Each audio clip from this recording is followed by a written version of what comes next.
Welcome to Name 3 Songs. I'm Sarah Fagan. I'm Jenna Million, and this is a podcast where we challenge sexism in the music industry and empower fangirls. Because let's be honest, fangirls knew about that band way before you did. And if you stick around long enough, we'll also let you in on some new music the girls are already crazy about. It's 2022, baby! How's everyone doing? How's everyone feeling? Are you guys rested and relaxed? I feel like COVID was like, no relaxation for anyone. Yeah. Sorry, guys. They were like, wake up, Capricorn season is here. No time for rest. They're like, time for chaos, baby. You thought you were going to spend the holidays with your family. Not this year. Oof. Well, we hope you guys had an enjoyable season. And now 2022 means a whole new year of new pop culture debauchery. And hopefully a lot more women coming out on top. I feel like, as we talked about in our last episode of 2021, last year was a really good year for women in music, just overall. So I'm hopeful that that trend will continue. I feel like there's no way it can't, just because, again, it's like, I think Britney was like a snowball that started rolling. As long as Justin Bieber doesn't win more than one Grammy, we'll be okay. I'll allow him Only one. time will tell.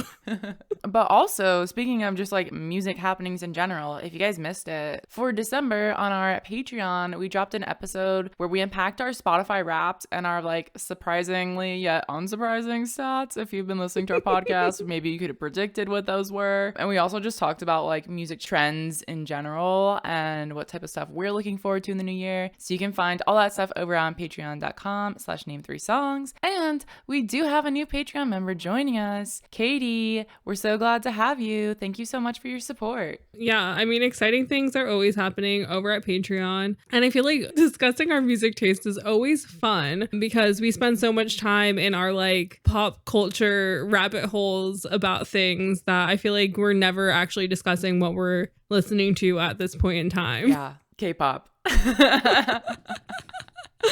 Oh K-pop God. and Peach PRC radio. Spoiler. Yeah. it would truly be a whole different podcast if we just talked about what Jenna and I were listening to. I don't want to think about it. It's like, that's overwhelming. I have a enough complete K-pop mess. in my life. So, Sarah, what are we talking about today? Today, we're talking about another overarching topic that comes up a lot in our podcast, which is this idea of role models and the pressure for especially women in pop to be role models to the young people who just so happen to like their music. Because as we've discussed in a multitude of episodes, no female who goes into music is expecting their fan base to be preteen and younger. You know, it's like if you're not joining up with the Wiggles or going on Nickelodeon or whatever, you're not 100% being like, yes, I'm going to market myself to children. You know, that's never anybody's ultimate goal. But especially during like the late 90s, early 2000s, the music industry had so much power over who was marketed to and where music was going to that even if the musician wasn't expecting it, the music industry already knew what their plan was for this artist and who to market them to in order to make the most money off of them. Yes. And when things get a little messy is when parents start thinking that musicians are their role models for their kids when they're really not. Yeah, it's a lot of like parental pressure that nobody signed up for, which I think is an interesting thing because again, like we've discussed in like especially our parasocial relationship episodes that we've done, people are always going to have, as I said, parasocial relationships with these artists that they enjoy because there can't really be a two-way street, especially for children now that we're in the world of social media who don't have access to social media, who don't have these options, you know, to feel like that artist is actually giving back to them in any way. It's like the kid only gets what their parent is giving them access to. And sometimes parents don't have as much control over their kid as others, which isn't their fault. You know, parents have other things going on sometimes than like policing every single thing their kid does. But when it becomes problematic is when a parent's not policing what their kid does, but then is like, how dare you be obsessed with this person? Their midriff is on show at all times. Yeah. And a lot of it,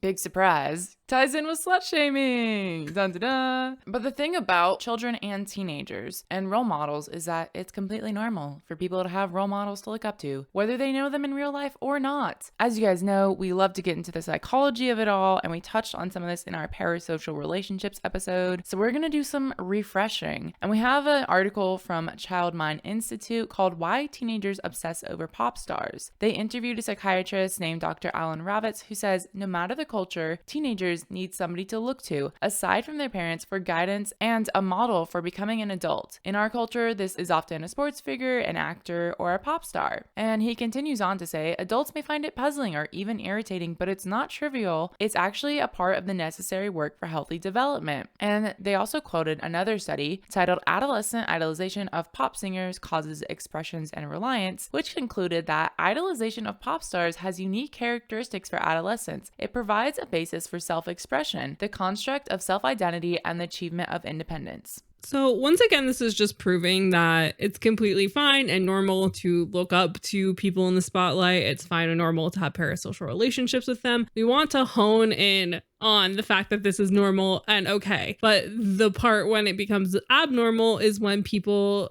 try and make these pop stars feel bad for existing outside of like their framework and understanding of who they are as a person, just based off of their music and little to nothing else. And also, to your point, the other part of it is blindly following someone, right? Mm-hmm. Of just whatever they do, doing exactly that. And they're saying like to a certain degree, like it is normal to like want to model yourself after someone else. We all have people we look up to, even if it's something as simple as fashion inspo, right? We're like, that's a super dumbed down version of this, of idolizing someone or looking up to somebody as a role model, but you also can't follow them blindly. Yeah, 100%. Because I mean, that's how people wind up in cults, you know? Which it always comes back to is the false god narrative of it all. I mean, you see Jared Leto and his weird cult, like that happens even in music, you know? There always is that step too far where it becomes unhealthy for you and for that singer, especially when it's in that realm of thinking. But also when it comes to role models, as we've said, parents seem to take issue with kids just being like, oh, Britney Spears is my role model. Oh, Perry from Little Mix is my role model, because they go and look with the mind of an adult, which we talked about in our tabloids episode. And we've talked about in other episodes of like, when you go into things with the mind of an adult and not thinking in the mindset of like your 7-year-old or your 12-year-old or whatever, they have a 7-year-old and a 12-year-old's mindset and understanding of what words mean and what dances can look like and what outfits are. They don't understand anything about sexuality and sex unless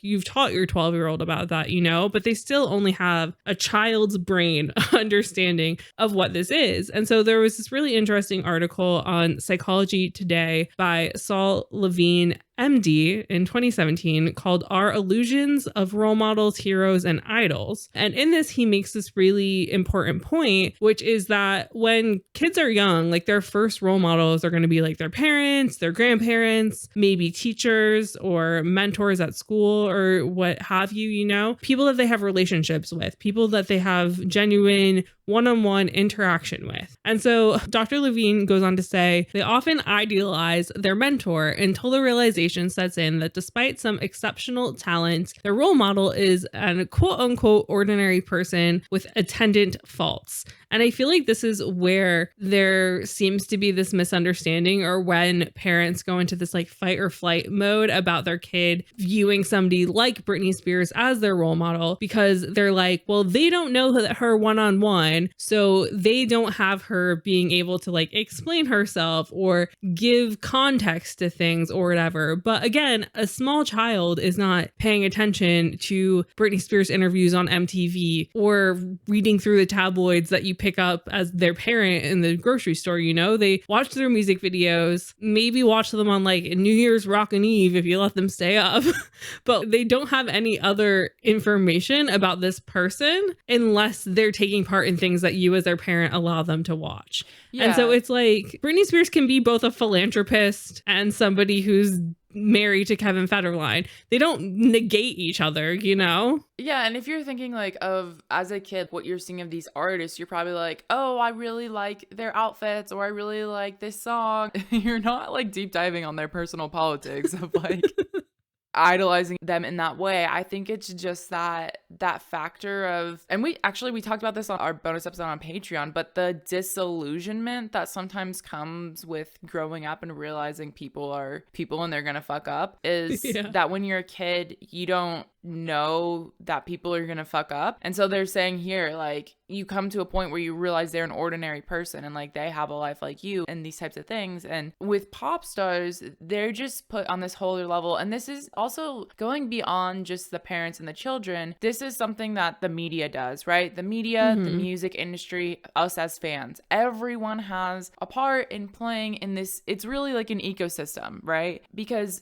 what we're saying here, the point that we're really getting at is that role models are part of human nature. Having role models is part of human nature. And when we have someone like pop stars who are literally on a pedestal, literally on a stage above us, being singled out, and so many are witnessing them and loving them and following them, it creates this power imbalance, as we've always talked about. But it's really like, it comes down to all of our responsibilities of how we view them as a role model and how we decide to interact with that. Because I think throughout this discussion, we're going to talk about the different levels here, like as we're talking about like kids and parents, but then like what role does the music industry play in this quote unquote idea of a role model, idea of the perfect pop star, the perfect woman to be a quote unquote role model for everyone? And like, how did the music industry play into this? And then now with social media, how do we as fans play into this also? Yeah.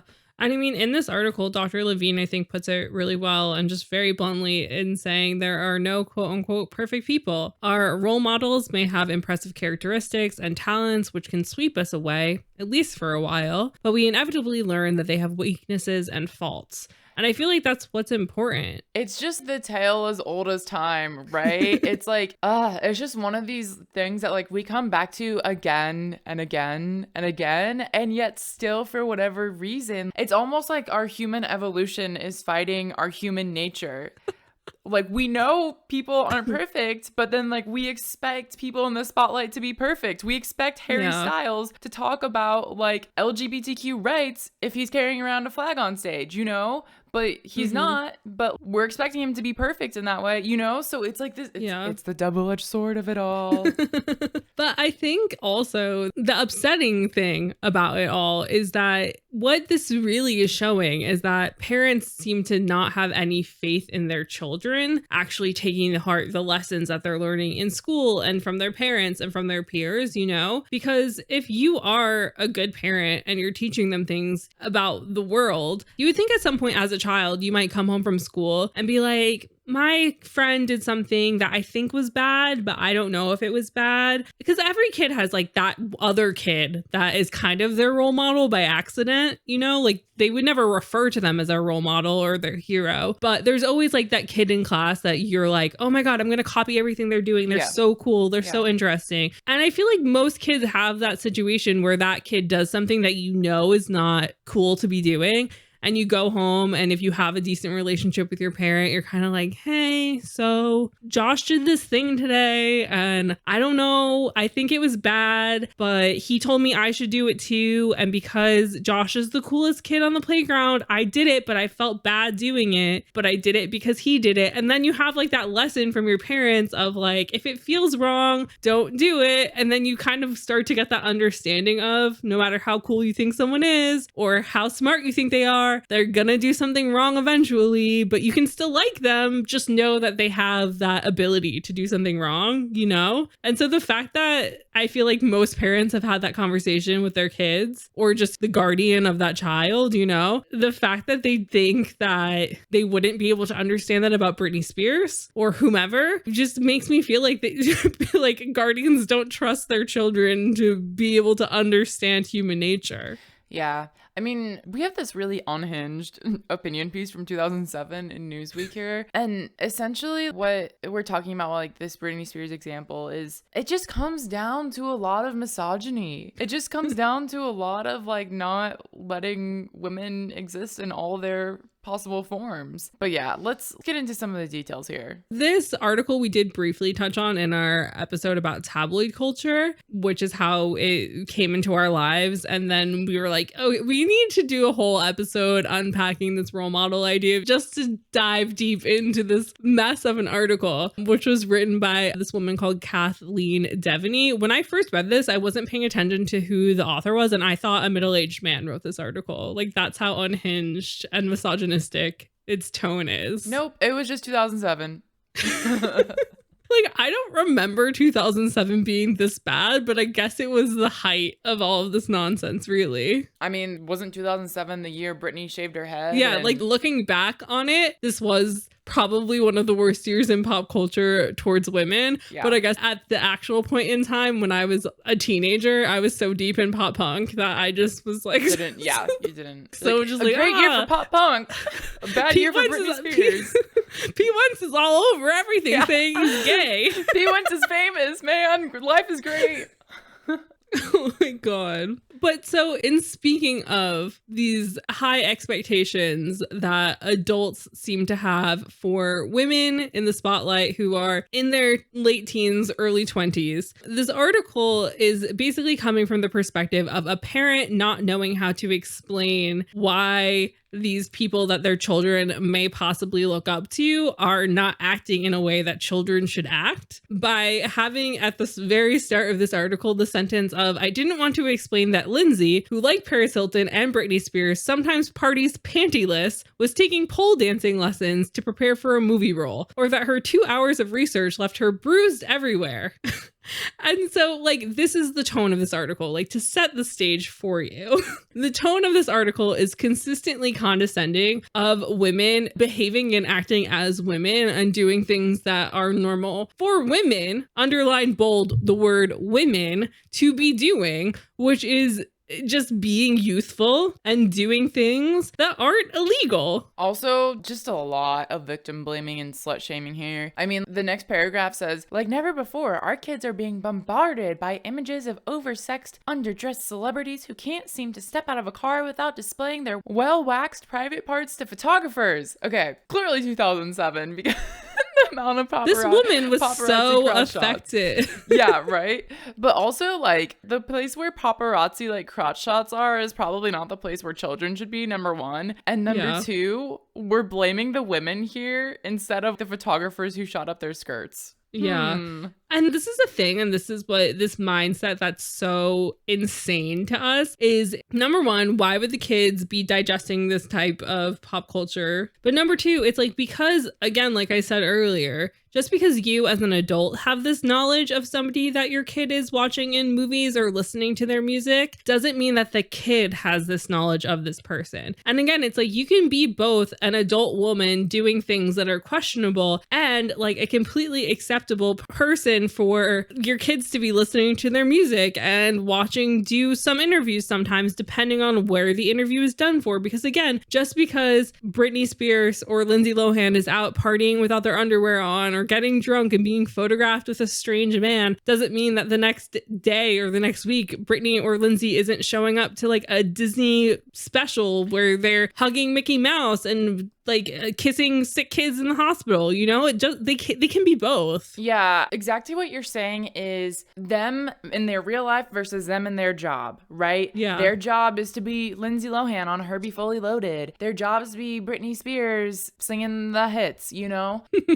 But then when they go home, they're Britney Spears the person and Lindsay Lohan the person. And then when they go to the club, they're them as themselves, not as the character or person that they're portraying as a pop star, as a movie star. Because really, as we've always said with pop stars, they show us what they choose to show us of themselves. Like, we're never getting 100% real image of this person because everyone has online personas. Us, we do, you know? Yeah. But it's that idea that like, well, Lindsay Lohan's in this movie and my kid really likes her in this movie and my kid bought her CD and she really likes the CD, but Lindsay Lohan in real life is not the same person. It's like, yes, Lindsay Lohan in real life is not the same person and she doesn't have to be. Like, Lindsay Lohan as the brand can be one thing and Lindsay Lohan as the person can be another thing, and that's okay. Yeah, it's just like how Roy from IT could possibly be a bodybuilder on the weekend and Ken from accounting could LARP on the weekends, you know, like their work persona is not their weekend persona, you know, they could have different enjoyments outside of what you stereotype them as in the office, you know, but sticking with this theme of adults, again, seemingly refusing to remove their adult mindset from people. Kathleen interviewed a first grade teacher named Julie Seborowski, who at this time of reporting was an elementary school teacher in San Diego. And she says that in her 7-year-old girl student, she'll see these girls using words like sexy and singing pop songs with suggestive lyrics and flirting with boys. And it's like, okay, number one, when you're 7, you don't know what flirting is. But also when you're 7, you do have a crush. When I was in preschool, I used to chase one boy trying to kiss him and another boy was chasing me while I was chasing the original boy trying to kiss me. Ooh. Like, we don't know what we're doing. We don't understand what any of it means. It's like, oh, I kiss my mom because I love her. You're not like, oh, I want to kiss this boy because he's sexy. Like, you don't know what that means. Yeah. You're a child. And this is the thing. It's like in every adult's life at some point, you go back and you get that nostalgia thing and you go and you listen to an album you used to listen to when you were a kid and you're like, wow, this song was really, really inappropriate. But when you're a kid, you don't know what's going on when the Spice Girls are being like, if you want to be my lover, you know, like you don't know what that means. Or like when Britney Spears is singing, I'm not a girl, not yet a woman. Like you don't know what the implications are in these lyrics. You're just like, this is a fucking jam because you're a kid and just music brings you joy. Cuss words and all, man. Cuss words and all. Yeah, no, that's spot on. And Kathy goes on to write, educators say they don't believe most girls in middle school wear short skirts or midriff shirts to attract attention from older men or even boys. 6th graders dress to fit in with other girls and for acceptance in social groups. And she also interviewed somebody who works in communications at a school who says they dress that way because that's what they see in the media and they don't want to be different. They want to fit in. And so this is going back to the idea of what do young people see as like a role model factor in a pop star, and it's that like persona that they have, it's the style they have. And so if Britney Spears is setting the tone of like what is cool to dress in school, you know, because those girls are looking up to her in that way and they're like, well, Britney's dressing like this, I want to dress like this. And then the younger girls are like, oh, those girls are dressing like this, I want to dress like this. They don't know any of the implications of the sexual objectification of it all. And this just goes to show in the mindset of the adult, it's like, oh, well, women dressing sexy is bad because they're dressing sexy for men, which first of all takes away the autonomy from the woman themselves to have that choice to dress sexy for themselves. But also in 2007, I mean, like everything was overly sexualized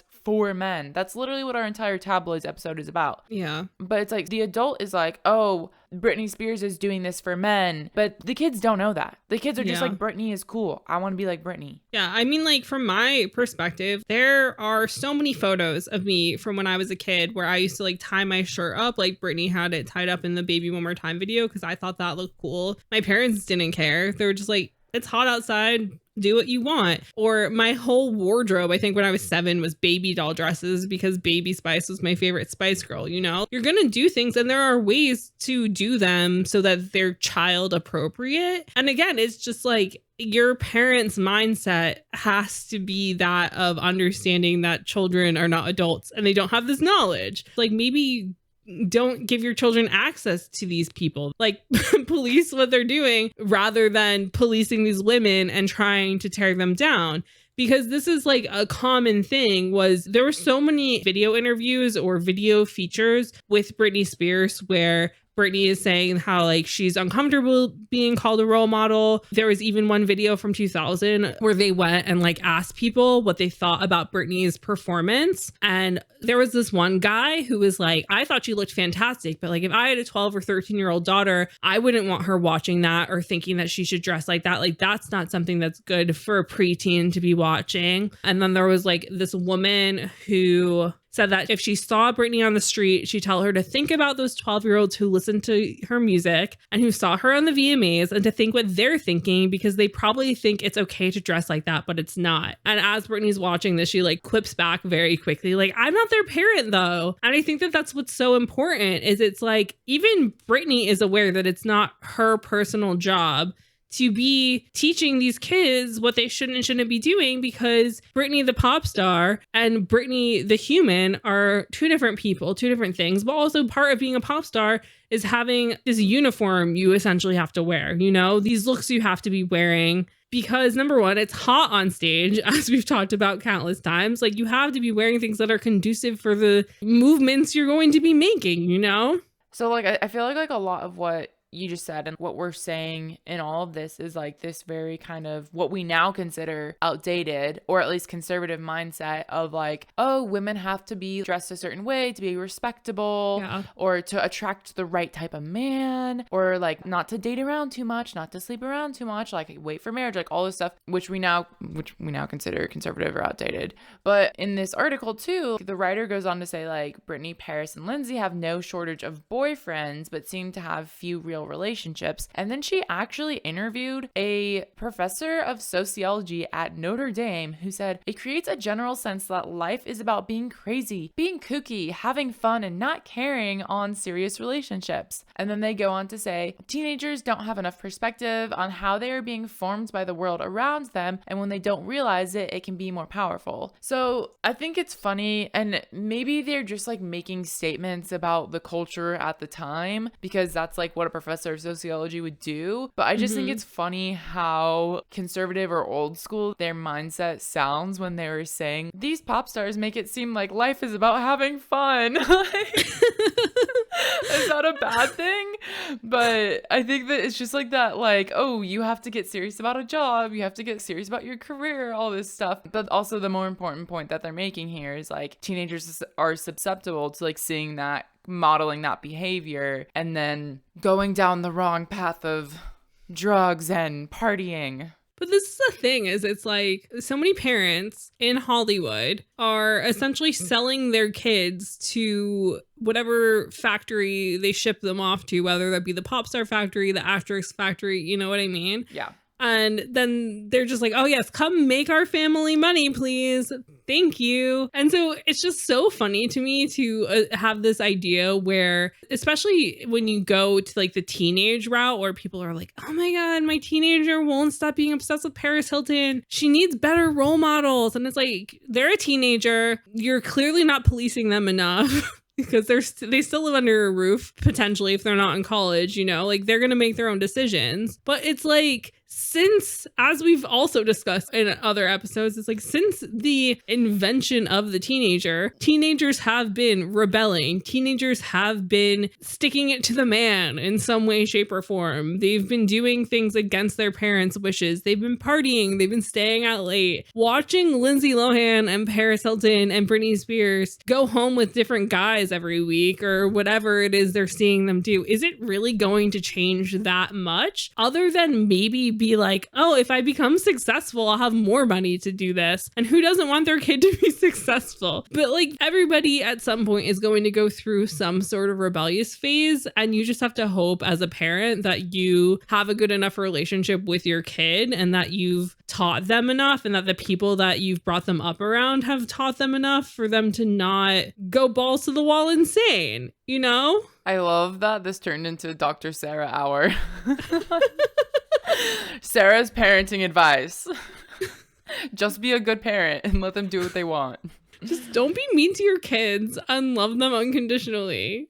But so with all of this being said, because I feel like for most of us, like I, as an adult, I feel like the term role model doesn't really exist in my vocabulary in the same way anymore. Like, I'm not out here being like, oh yes, Harry Styles is my role model, because that feels wrong. Like, if there's somebody that I think is cool that's in pop culture, I feel like I view them more as an inspiration, whether that be in a creative way or whatever way it is. But I feel like the term role model feels so much more all encompassing and just like a very different idea than somebody being inspiring to you. I'm sure that they have way more similarities than they are, but again, it's just semantics. Yeah. I think you're right. It is semantics, because to me, it's like finding someone inspirational in a certain aspect or inspiring in a certain way is a role model in whatever that sector is. I think you're saying like a role model would be like encompassing like as a whole person, everything they do, it's a role model. Because I think it's like not a word that we use very often, but like you really love their style, or like you said, like if they're a photographer and like the way they go about their photography, like that in a sense, like if you find it aspirational, then it is a role model. It's just that we don't really use this word as much in like in our daily language. Yeah. And so I think that because of that, there is this correlation with like youths and their parents that ties in the all-encompassing terminology or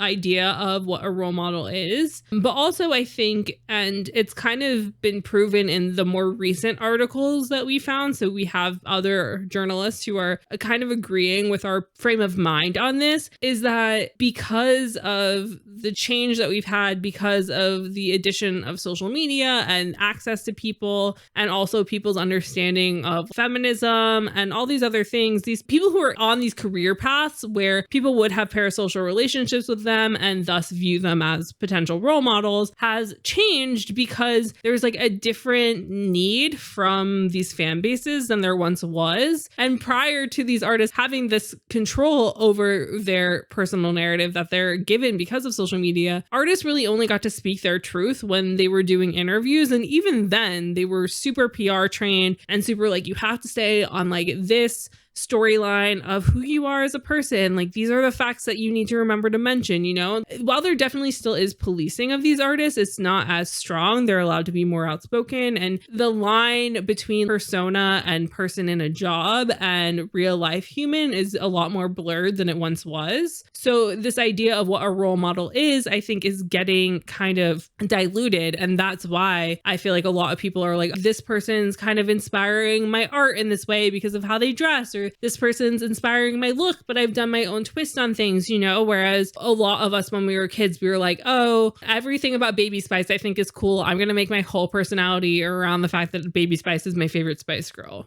So essentially, I feel like what you're saying is that social media has both given power to artists to show the sides of themselves that they want to show, but at the same time, it's become more fragmented. And because we have more access to them, we can pick and choose the things that we see within people to look up to. Yeah, exactly. But also on top of that, it's like artists no longer feel as obligated to fit into the box that the industry people that they're working with are telling them that they need to fit into. And because of that, they're kind of catering their personalities or personas to what they know their audience is hungry for. So for example, like an artist like Lady Gaga, she really leaned into so much about herself because her fans, once she got fans, were like, we like this.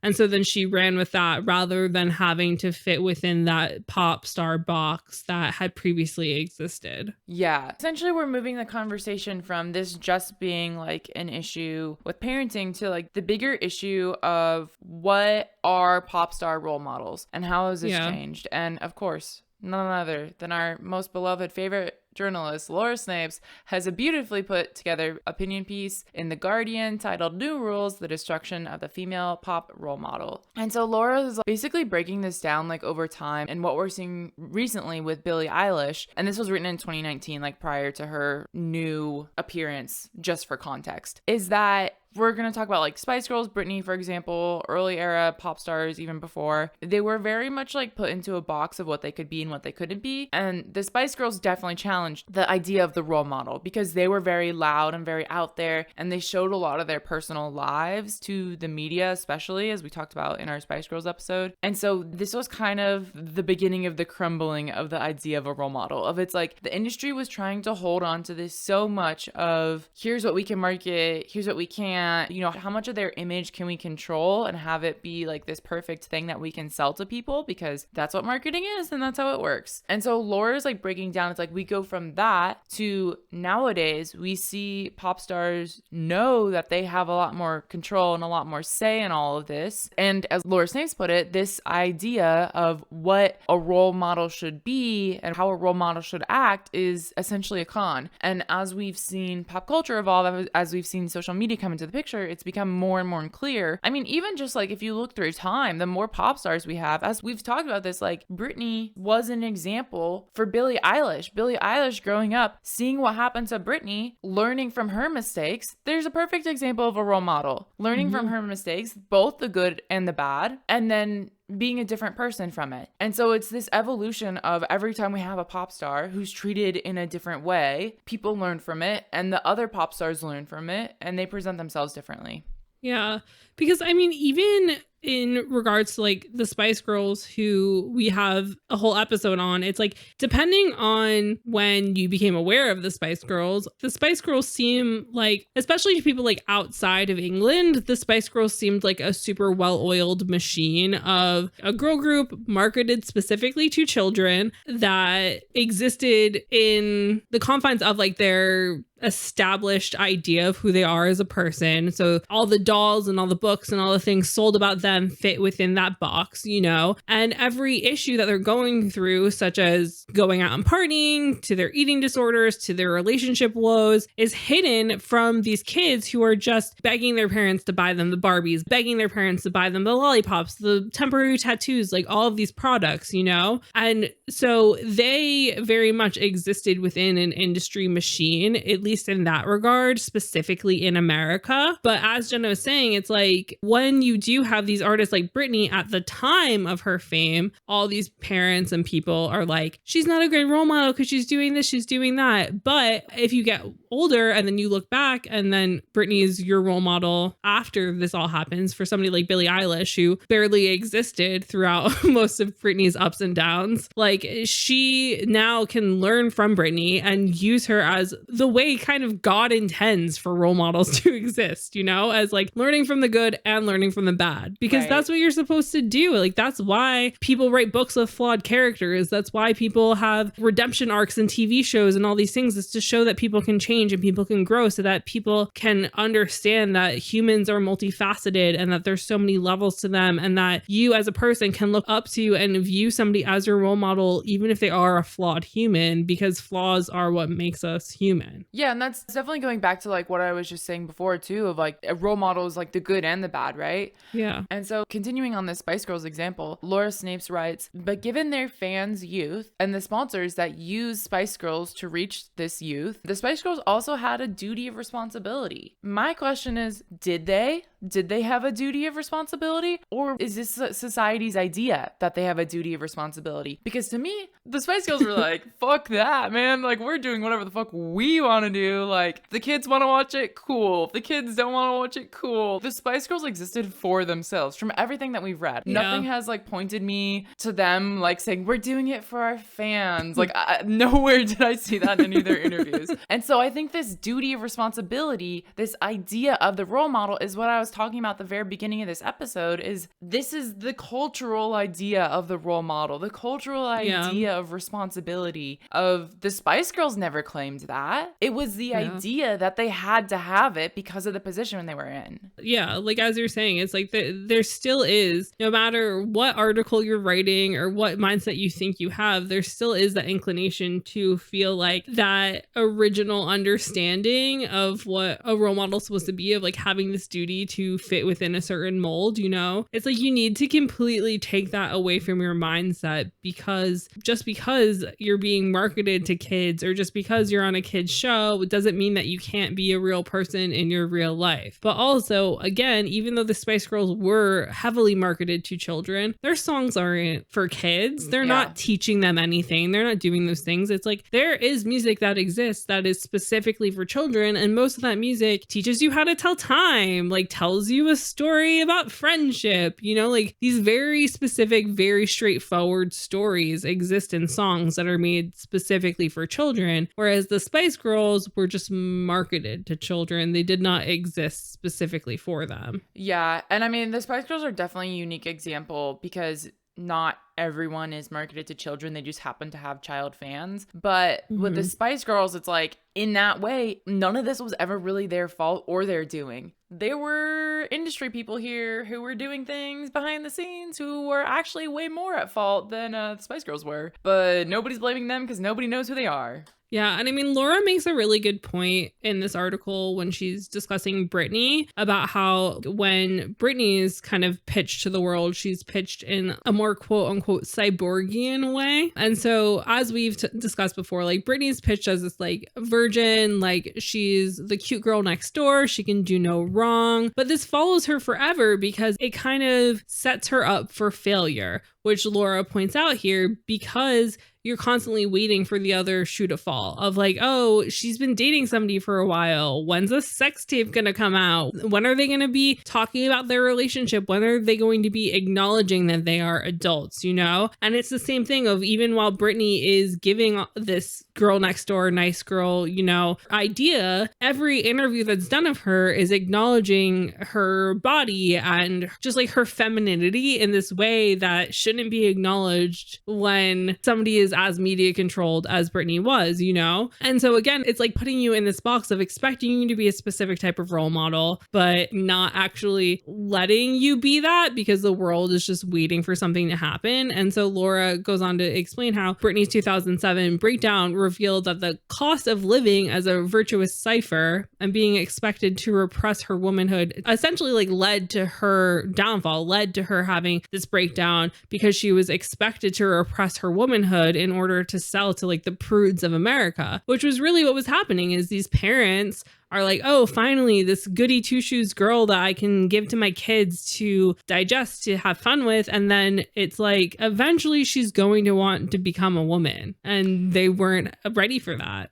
So Laura's just like whole synopsis of this Britney thing like really unlocked something for me in my brain here, because she goes on like, in addition to her talking about how she had to repress her womanhood to sell to American prudeness, she then goes on to say her shaved head and aborted stints in rehab prompted industry hand-wringing, and so the illusion of the music business offering greater freedom and care for pop girls emerged in her wake. So essentially, this was my revelation here of they were controlling Britney's image so tightly that for her to have her downfall showed us a lot behind the curtain about the music industry. It was like all the girly pop stars had to be so perfect, because if they weren't, it showed us that the music industry was doing something wrong. The music industry was behind the curtain pulling the strings the whole time. And it took us a long time to figure that out too, right? But now we have a much clearer picture of what this is. And she's saying that it's an illusion of the music business offering a greater freedom for the next girlies who are coming in their wake. Because I was just thinking about this as you were talking of Britney was like a very prim and proper pop star. Then I was trying to think after Britney, who was like quote unquote perfect pop star, because we had like the Disney era Miley, Demi, Selena, who were still very groomed and they were like teen stars, and then they turned into teen musicians and like pop stars that way. But like we haven't really had a very groomed pop star since then, I think. I mean, because like I don't think so.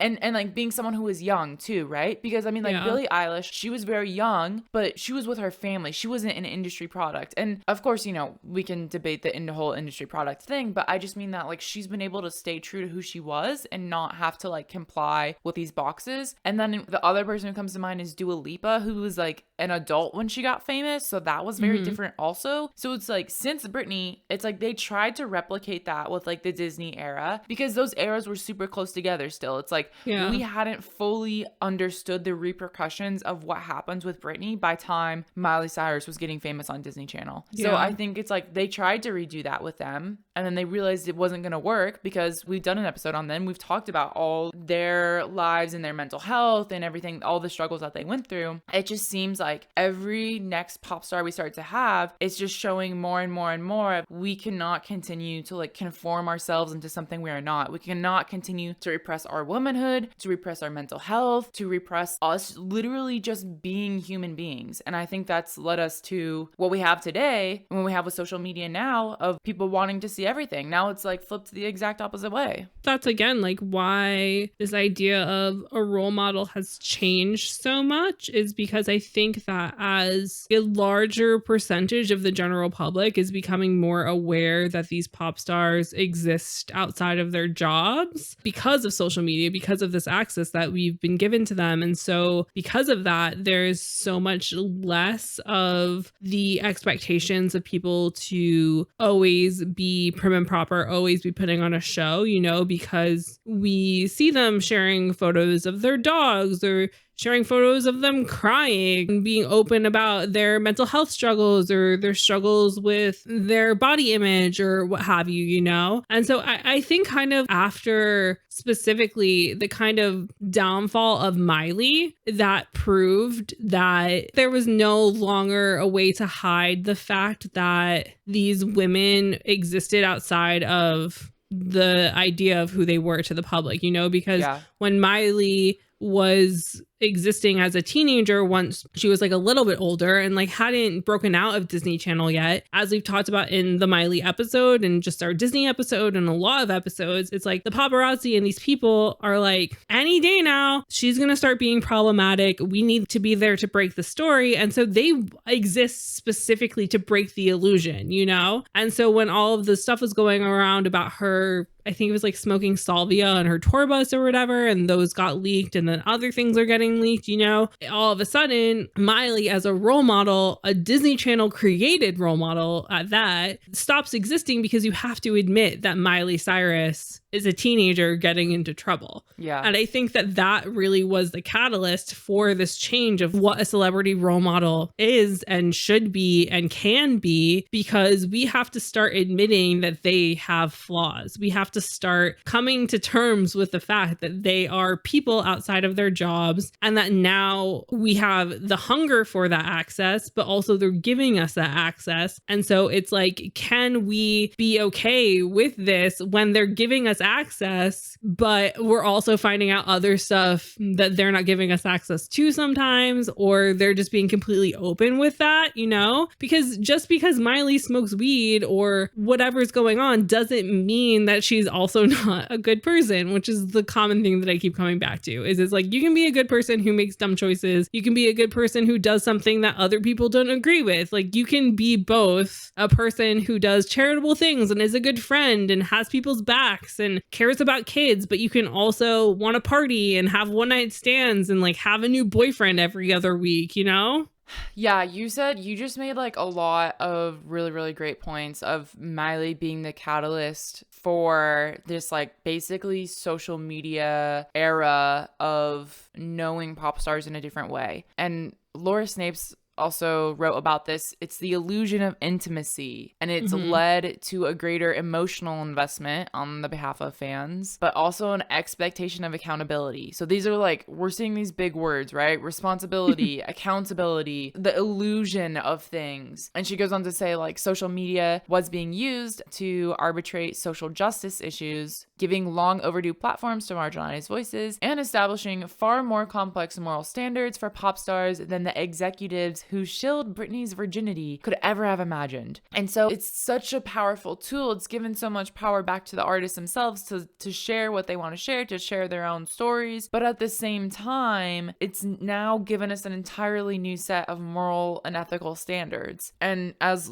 Laura mentions, like, she brings in social justice and marginalized voices right here. It's like now, especially in the past few years, like now, because you have this platform to speak about social justice, you're expected to, and we go back to this a lot too, right? Of people expecting you to perfectly say every single thing, to perfectly have your thoughts formed, when it's like, if you're not studying whatever social justice issue is, because there's a lot, there's so many, so there's no way you can truly be an expert in this unless this is like your degree, right? Yeah. So people expect you to be eloquent on every single topic when it's a learning process. Like, pop stars are not the most, eloquently spoken people sometimes. And it's just so interesting how she highlights this and compares it to like the executives who were like, holding up Britney's virginity as a prop. They're so different from each other, but they demand different things. And again, this goes back to the picture of the cultural zeitgeist of what we as a society have decided role models are and should be. Yeah. And I think it also comes back to another thing that we talk about a lot, of this idea of political correctness and how political correctness has become so over the top that sometimes when people think that they're helping or think that they're being a positive social justice warrior, which feels impossible to be both at once, like you wind up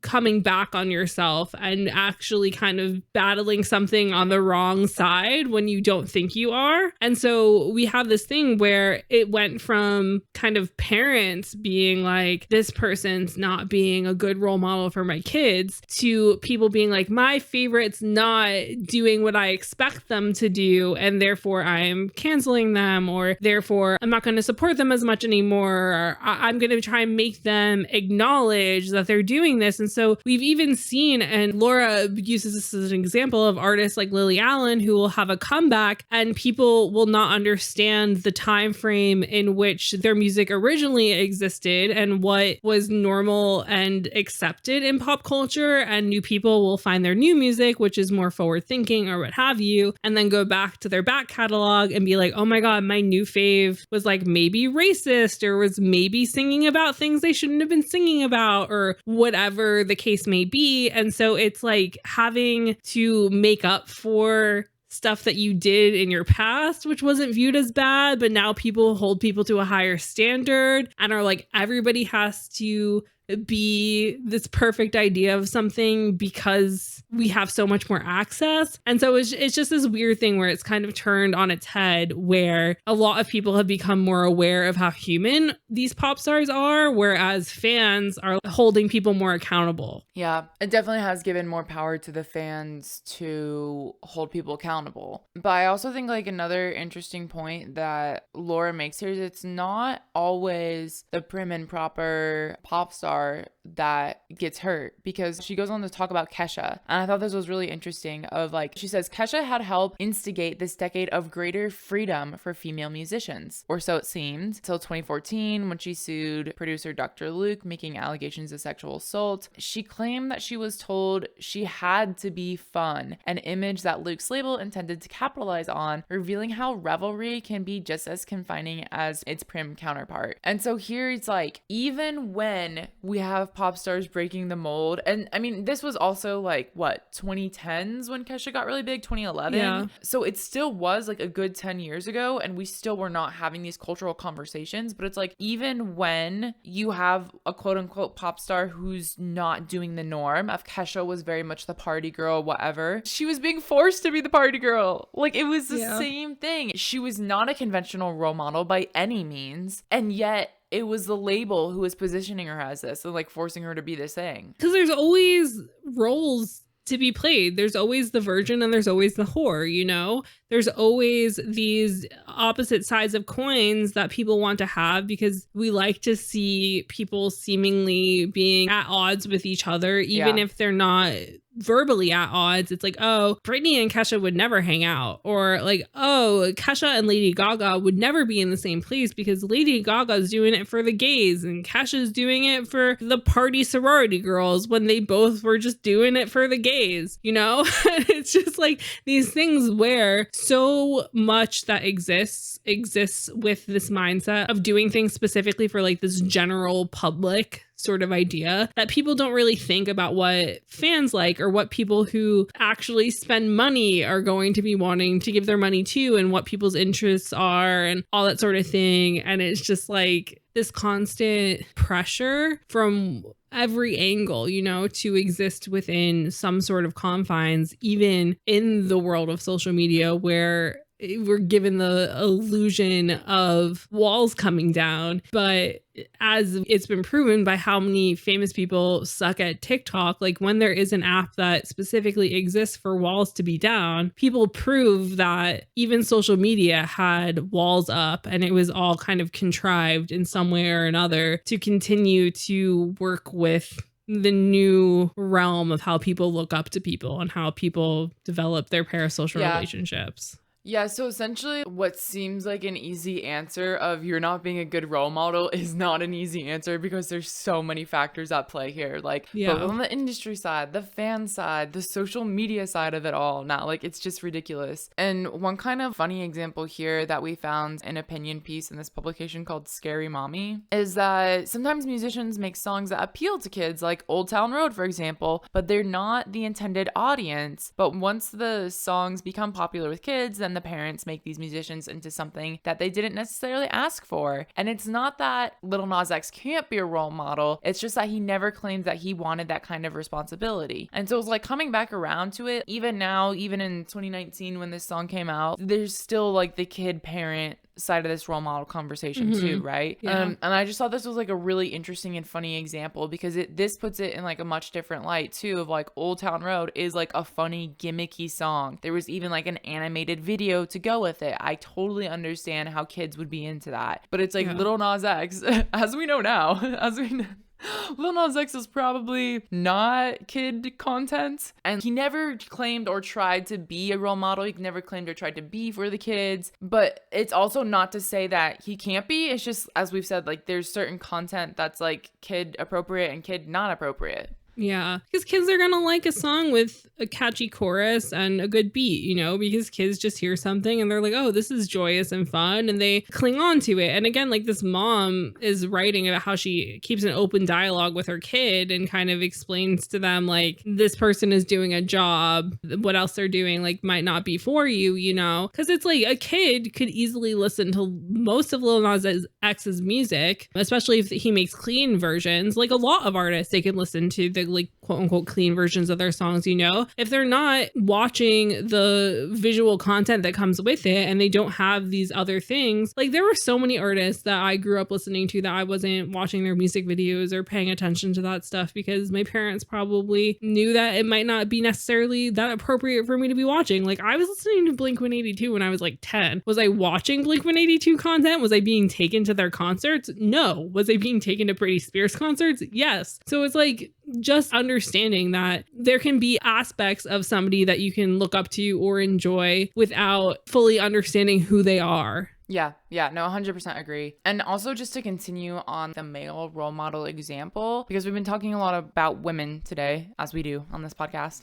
But Sarah found an article titled Miley Cyrus and the Death of the Female Role Model in Dazed by Britt Dawson in 2019. And Britt makes this point: to expect our pop stars to uphold a certain standard of living, no drugs, no sex, no fun, is not only unrealistic, but is also very gendered phenomenon. The public hedonism of rock and roll artists like Mick Jagger and Pete Doherty is romanticized and comes with the job, of course. But Cyrus, quote, ripping a bong, loses her a big money deal. So this is like the double standard that we always talk about here, of it's like women are upheld to these ridiculous standards. They're constantly compared to being role models, but men are much less compared to being role models. Like I'm sure like people definitely look up to like male quote unquote pop stars, right? But I don't know what the cultural conversation is about that with children. Well, because the idea of masculinity is so much different than the idea of femininity, because with masculine thing, it's like, oh, it's cool when guys have lots of girlfriends. Oh, it's cool when guys are being big men and being loud and being crazy. You know, it's all of these tropes. And it's the same thing of Britt goes on to give even more examples about how Amy Winehouse, for example, was open about her struggles with addiction, but she was still getting shit for being on drugs and being drunk on stage and all those things. And she compares Amy Winehouse and her full disclosure on her addiction issues with another British artist called Slow Tie. And Slow Tie is very known for being debaucherous and crazy. He was completely insane at the Enemy Awards a couple years ago, where he he was on stage and he was cursing and yelling and touching up the host, who's a Canadian English comedian called Catherine Ryan. And he's doing all these completely out of pocket things, but people weren't really that mad at him until Catherine Ryan made a statement being like, that wasn't fucking cool, dude. Because men are just expected to be debaucherous and drunk on stage, you know? And so while these guys definitely are role models, I feel like it's so much more common to hear young boys say that they look up to sports stars than it is to hear young boys say that they look up to musicians. Like, it's not as quote unquote expected. But again, it's like the idea of masculinity is so far from the idea of femininity that I think the expectations of what a man is doing is going to have a bit more wiggle room. Yes, of course. Of course. How could I forget?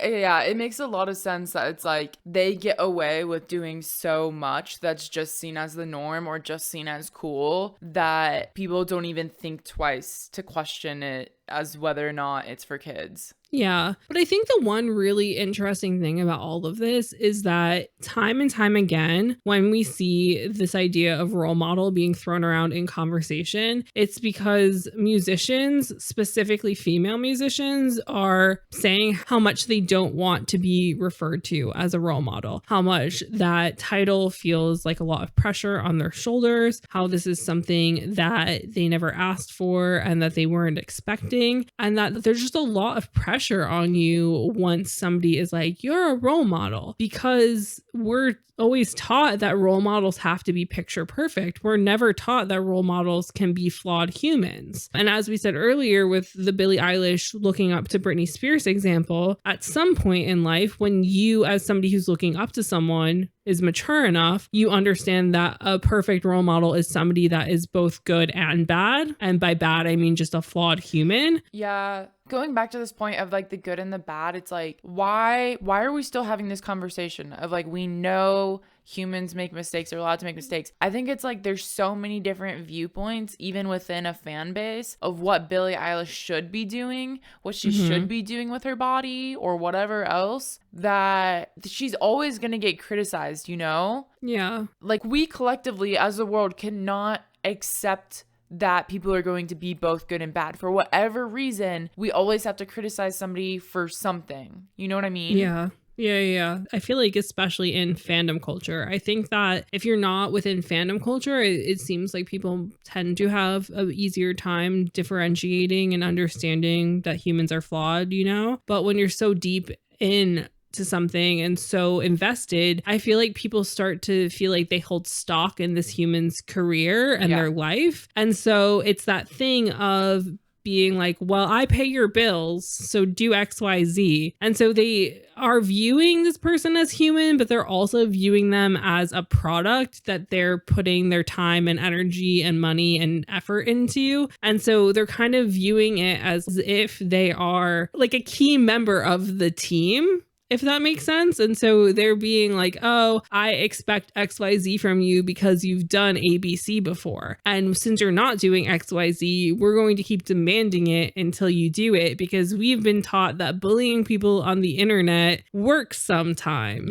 Yeah. No, you're 100% spot on there. Like, of people's expectations, of people thinking they have ownership, of people thinking they're part of the team. That's like literally it, because they think that the person exists just to please them. And now, because of social media, Billie Eilish, the brand, can't step away from Billie Eilish, the brand, unless she is literally not online, as Harry Styles does. Harry Styles, like the persona, and Harry Styles, the person, we have no idea who Harry Styles, the person is, because he doesn't show us any of that. But like, with somebody like Billie, who like does show a little bit more of her personal life on social, well, like, I don't think she does anymore, but like, it's that thing of like, the more you give as a person to your brand, the more people are going to take. But it's really interesting just thinking of it within the K-pop model, because K-pop idols know they exist for the fans, to please the fans. Like, yes, they have their own autonomy and wanting to have goals and striving to be the best artist they can be, but they know this is a job, and the fans know this is their job too. And so it's almost as if the social contract with K-pop is almost more defined in a way that there's less of this role model type issue of you're not doing what I want you to do. So the way that you've explained K-pop to me and the fan dynamic and this idea of owning a piece of something or whatever, it's kind of like K-pop is a GoFundMe project where these fans are putting in their money to get something in return, in a sense. And I feel like a lot of fans view most artists as essentially a GoFundMe project where they're like, I'm putting in my money and putting in my time, therefore you need to do XYZ for me because you wouldn't have your whole career if it wasn't for me. And most musicians are just like, no, that's bullshit. Whereas K-pop seems, at least from what you've explained, that K-pop knows that without fans, they would have nothing. So sometimes you're going to have to do what fans want you to do because you're kind of in a business endeavor together. Whereas these more Western artists are very aware that, yes, they need to please their fans, but there is only so much that they can do because they are still an autonomous human. Yeah. No, I think your synopsis of that is spot on because I'm not saying that K-pop is any, like, K-pop definitely has its faults, right? Like, it's not perfect. And I'm not saying that it's better than the Western model. I'm just saying that it's so interesting how it's similar but different of both fans, idols, and company know this is a business. We're here to make money and we're here to serve fans what they want to be served. Whereas in America, it feels like the artist is struggling for that autonomy and struggling to be their own individual because fans are like, no, you're a business, you exist for me. And the artist is like, no, I'm not. Yeah, because it seems kind of like when people agree to do K-pop, there's so much work that goes into becoming even a band that gets to debut to the public, you know, whereas especially America, like artists don't necessarily have all of that behind the scenes training time or all these things. Like when they go into this, their first thought is never, oh, at some point somebody might view me as a role model. Their first thought is, I want to be a singer and I want this to be my job. I want to be successful at this, but they're not taught about this role model thing. And there was this article on People that kind of compiled a bunch of quotes from celebrities discussing this idea of role modelism, so to speak. And they pulled a quote from Selena Gomez speaking to E! Entertainment on a special about her, where she said that I never really said I want to be a role model, but then when it happened, I was down for it. But she goes on to explain that while she was ready and willing to take on the role of being a role model, she's still human, therefore she's not perfect. And she goes on to say, I make mistakes all the time, but I guess my job is to keep those mistakes to myself, which I'm already fine doing, and just try to be the best I can for those kids. And this is the thing, is it's like, again, as we keep saying, being flawed is a normal human thing. And the fact that Selena at such a young age felt like any mistake she made had to be kept to herself, that must be so exhausting when you just wanted to do something because you were passionate and excited about it and never once really thought about being a role model. We're never in that mindset. And then one day someone's just like, you're my role model. All of a sudden you have to either have a mindset shift, or every time it's brought up, you're just like, I don't view myself as a role model. So there's two routes, you know? But both routes sound very difficult to really deal with, you know? Well, I mean, the other thing is, not wanting to show your mistakes makes sense because we know what happens to women in the spotlight who make mistakes, right? Like the media has a field day. But it's almost like we talked about how labels or management companies, whoever, like the teams that are working with these stars need to give them more support and training and just like help. And maybe this whole role model conversation is part of that, like helping them navigate this because they don't know how to do it. And I don't know, like just thinking of the K-pop mindset, it's like they go into it knowing they're going to be role models, period. And it's like, I think the thing is like in Western, it's like, it's never guaranteed you're going to be big. Whereas like in K-pop, it's not guaranteed you're going to be an idol, but when you debut as an idol, it comes with this checklist of things. And in America, there's a checklist of things when you look at somebody like Billie Eilish, but you don't know when you're going to get to that stage. And a lot of those things come a lot sooner than you may even realize. Like when you're signing up for Disney Channel, you may not realize suddenly you're going to be idolized by tens of thousands of kids, but you are. But like nobody prepares you for that. Yeah. And I think Taylor Swift said it best when she talked to Glamour UK, in that there's room for role models who make mistakes. And I think that that is just a perfect point to make, and just the important thing to constantly have in our minds when we're looking up to people and when we get disillusioned by our faves. And even personally, like when I'm like, oh, Harry Styles said this dumb thing, and now I'm just like, oh, he's a rich man, I don't like that. You know, it's just being okay with disillusionment and being okay with understanding that your fave is not always going to meet the marks that you want them to meet, and they're not always going to stay within the confines of this idea that you have for them. And sometimes they're not going to be a perfect role model. Sometimes they're not going to do everything you want them to do because you personally look up to them or think that they're somebody to emulate, you know?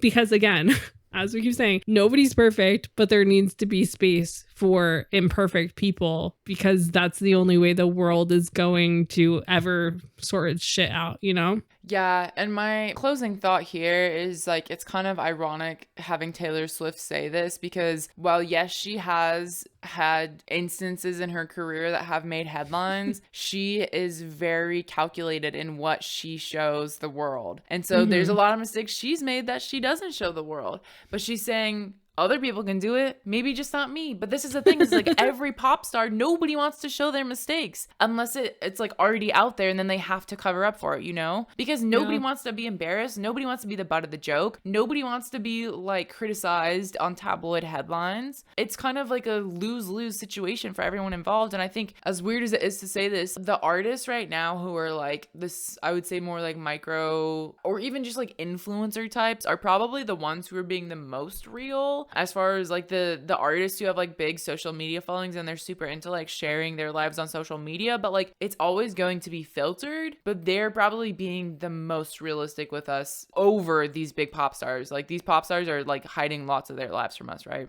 Yeah.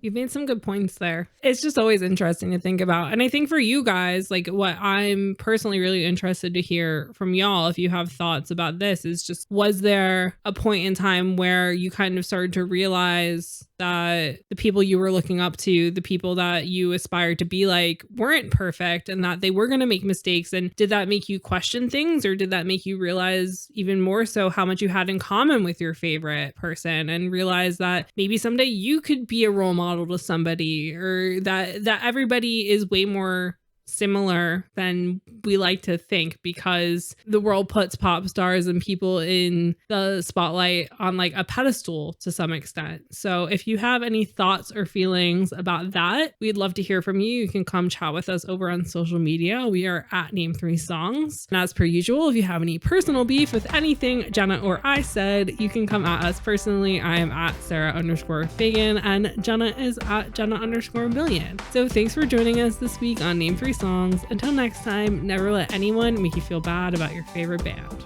And remember, you're never too cool to have a role model. Don't forget to subscribe to be notified when each episode comes out, and leave us a 5-star review. They really help. If you want to find out more about any of the sources we referenced in this episode, you can visit name3songs.com.